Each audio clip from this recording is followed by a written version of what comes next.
Students chapter 15 environmental chemistry atmosphere part 1 हम लोग discuss कर रहे हैं और हम लोग देख रहे हैं कि आज हम लोगों ने जो टॉपिक डिस्कस करना है वो है जी ऑक्साइड ऑफ नाइट्रोजन। पिछले लेक्चर में हम लोगों ने ऑक्साइड ऑफ सल्फर देखे थे, आज जो हम लोगों ने देखना है वो है जी ऑक्साइड ऑफ नाइट्रोजन। अब ऑक्साइड ऑफ नाइट्रोजन मतलब हम लोग कहते हैं कि नाइट्रोजन के जो ऑक्साइड जाके क्या काज करते हैं, एटमॉस्फेयर में पोल्यूशन काज करते हैं, उनको हम लोगों ने कंबाइनली नाम दे दिया ऑक्साइड ऑफ नाइट्रोजन, जिसको हम लोग रिप्रेजेंट करते हैं NOx से। मतलब ये हमारे पास नाइट्रोजन डाइऑक्साइड भी हो सकता है, नाइट्रोजन ट्राई मतलब कि नाइट्रोजन ऑक्साइड भी हो सकता है, नाइट्रोजन डाइऑक्साइड भी हो सकता है। अगर हम लोग बात करें तो हम लोग कहते हैं कि N2 जो नाइट्रोजन होती है ये लेस रिएक्टिव होती है। अब ये लेस रिएक्टिव होने की वजह से क्या होता है कि एटमॉस्फेयर में नाइट्रोजन भी मौजूद है। हमने कहा था कि अबाउट 79% जो है वो एटमॉस्फेयर में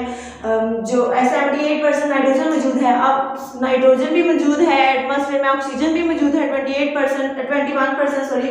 ऑक्सीजन भी मौजूद है। तो ये दोनों आपस में कम रिएक्शन करके क्या कर लेते हैं कि ऑक्साइड ऑफ नाइट्रोजन प्रोड्यूस कर, लेकिन नहीं होता ये है कि जब नाइट्रोजन जो है इसने ऑक्सीजन के साथ रिएक्शन करना है तो इसे एक हाई टेम्परेचर जो है वो रिक्वायर्ड होता है। अब क्या होता है कि एटमॉस्फेयर में जो नाइट्रोजन मौजूद है और एटमॉस्फेयर में जो ऑक्सीजन मौजूद है तो क्या होगा कि इनको रिएक्शन करने के लिए एक हाई टेम्परेचर जो है वो रिक्वायर्ड होगा। तो हम लोग कहते हैं कि नाइट्रोजन जब एटमॉस्फेयर में ऑक्सीजन के साथ कंबाइन करेगा तो हम लोगों ने कहा कि इसे रिएक्शन करने के लिए हाई टेम्परेचर जो है वो रिक्वायर्ड होता है। 1210 डिग्री सेंटीग्रेड जो है इसे अबाउट टेम्परेचर जो है वो रिक्वायर्ड होगा और 1763 तक जो है ये टेम्परेचर जाएगा तो तब जाके हमारे पास क्या प्रोड्यूस होगा, NO जो सल्फर का ऑक्साइड है, नाइट्रोजन ऑक्साइड जो है ये प्रोड्यूस होगा। अब ये जो नाइट्रोजन ऑक्साइड है ये फर्दर रिएक्शन करेगी ऑक्सीजन के साथ तो क्या बनाएगी, ये जो नाइट्रोजन ऑक्साइड है जब ये फर्दर ऑक्सीजन के साथ रिएक्शन करेगी तो ये एक दूसरा ऑक्साइड बनाएगी NO2, जिसे हम लोग क्या नाम देंगे NO2। तो यहाँ पे हमारे पास दो ऑक्साइड बन जाते हैं सल्फर के, एक को हम लोग नाइट्रोजन ऑक्साइड, सेकंड में नाइट्रोजन डाइऑक्साइड का नाम देते हैं। तो इन दोनों को अगर हम लोग बात करें तो ये दोनों कंबाइनली हम लोग लिखते हैं NOx की फॉर्म में। अब ये जो नाइट्रोजन ऑक्साइड होती है ये कलरलेस गैस होती है, जबकि NO2 इसका कलर क्या होता है, ये ब्राउन कलर की होती है, ब्राउनिश होती है, जबकि ये नाइट्रोजन ऑक्साइड जो होती है ये कलरलेस गैस होती है। अब क्या है कि अगर हम इन दोनों के सोर्स की बात करें कि इन दोनों के प्रोड्यूस होने का सोर्स क्या है, ये कहाँ से प्रोड्यूस होते हैं, तो हम लोग कहते हैं कि जितने भी हमारे पास न्यूक्लियर रिएक्शन होते हैं, न्यूक्लियर धमाके, एटमी धमाके वगैरह होते हैं, तो उसके नतीजे में क्या होता है कि ये सारे उसके नतीजे में large amount of energy nuclear explosion होती है, न्यूक्लियर एक्सप्लोजन होती है। इसके नतीजे में क्या होता है कि लार्ज अमाउंट ऑफ एनर्जी जो है वो क्या होती है, रिलीज होती है, और उस एनर्जी में मोस्टली क्या मौजूद होते हैं, ऑक्साइड ऑफ नाइट्रोजन के जो हैं वो ऑक्साइड जो हैं वो मौजूद होते हैं, चाहे वो नाइट्रोजन ऑक्साइड भी हो सकता है और नाइट्रोजन डाइऑक्साइड भी नाइट्रोजन डाइऑक्साइड भी मौजूद हो सकता है। तो मेनली हम लोग कहते हैं एक तो इनका सोर्स हो जाता है कि न्यूक्लियर एक्सप्लोजन वगैरह जब होती है तब ऑक्साइड ऑफ नाइट्रोजन प्रोड्यूस होते हैं। इसके अलावा हम लोग कहते हैं कि ये जो हमारे पास प्रोड्यूस होते हैं सुपरसोनिक एयरक्राफ्ट होते हैं। अभी जो सुपरसोनिक एयरक्राफ्ट हैं ये क्या होते हैं, ये हम लोग कहते हैं कि ये भी हमारे पास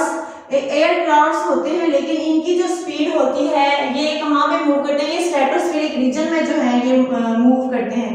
एटमॉस्फेयर की जो लेयर है स्ट्रेटोस्फेयर इसमें मौजूद होती है और इनकी जो स्पीड होती है ये फास्टर होती है, फास्टर देन साउंड इनकी स्पीड होती है, और ये मूव करते हैं, कहाँ पे मूव करते हैं कि स्ट्रेटोस्फेरिक रीजन में ये मूव करते हैं। तो यहाँ पे भी जाके ये सुपरसोनिक एयरक्राफ्ट है, इनके नतीजे में भी हमारे पास क्या मौजूद, इनके नतीजे में भी क्या प्रोड्यूस होता है, इनके नतीजे में भी जो है ऑक्साइड ऑफ नाइट्रोजन प्रोड्यूस होते हैं। इसके अलावा अगर हम लोग बात करें तो हम लोग कहते हैं कि माइक्रोबियल जितनी भी बैक्टीरियल की माइक्रोबियल जो एक्टिविटीज वगैरह होती हैं कि बैक्टीरिया वगैरह क्या करते हैं कि एटमॉस्फेयर से नाइट्रोजन लेते हैं, इसको फिक्स करते हैं, तो इसके नतीजे में भी हमारे पास क्या मौजूद है, माइक्रोबियल जितनी भी एक्टिविटीज होती हैं,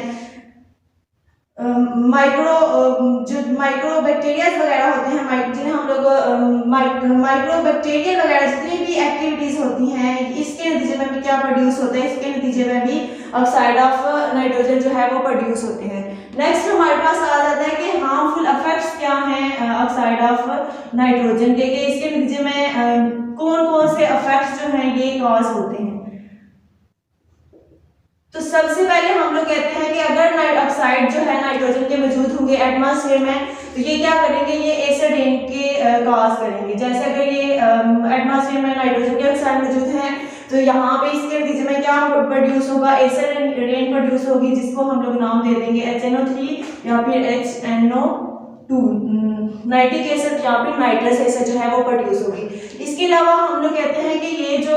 इनके एनिमल्स की लाइफ में भी और प्लांट्स की लाइफ में भी डिफरेंट जो है ये हार्मफुल इफेक्ट जो है ये कॉज करते हैं। नेक्स्ट हमारे पास आ जाता है कि अगर हम लोग बात करें तो ये फोटोकेमिकल स्मोक को भी फोटोकेमिकल स्मोक फॉर्मेशन में भी ये क्या करते हैं, ये रोल प्ले करते हैं। मतलब हम लोग कह लेते हैं कि डिफरेंट केमिकल्स, जब लाइट और केमिकल स्मोक फोक सबका मिक्सचर जो होगा इसको हम लोग नाम दे देंगे फोटोकेमिकल स्मोक, और ये क्या करेंगे, ये ऑक्साइड ऑफ नाइट्रोजन की वजह से भी ये फोटोकेमिकल स्मोक की फॉर्मेशन होती है। नेक्स्ट हमारे पास क्या होता है कि प्लांट्स की बॉडी को भी ये क्या करते हैं, इसको भी डैमेज करना शुरू कर देंगे। प्लांट्स के लीव वगैरह को ये क्या करेंगे, डैमेज करना शुरू कर देंगे। ऑक्साइड ऑफ नाइट्रोजन जो है वो वाला प्लांट जो नाइट्रोजन जहाँ पे ऑक्साइड ऑफ नाइट्रोजन की कंसंट्रेशन बहुत ज्यादा है वहां पे अगर वो कोई प्लांट होगा तो क्या करेंगे, इस प्लांट को भी उसकी ब्रेक डाउन होना शुरू होगी, प्लांट्स के लीव जो है उनकी ब्रेक डाउन होना शुरू हो जाएगी। तो इसी तरह हम लोग कहते हैं कि प्लांट्स को ये क्या करता है कि ये डैमेज करना शुरू कर देता है। इसी तरह हमारे पास जो ये जो NO है ये लेस रिएक्टिव है एज कंपेयर टू NO2,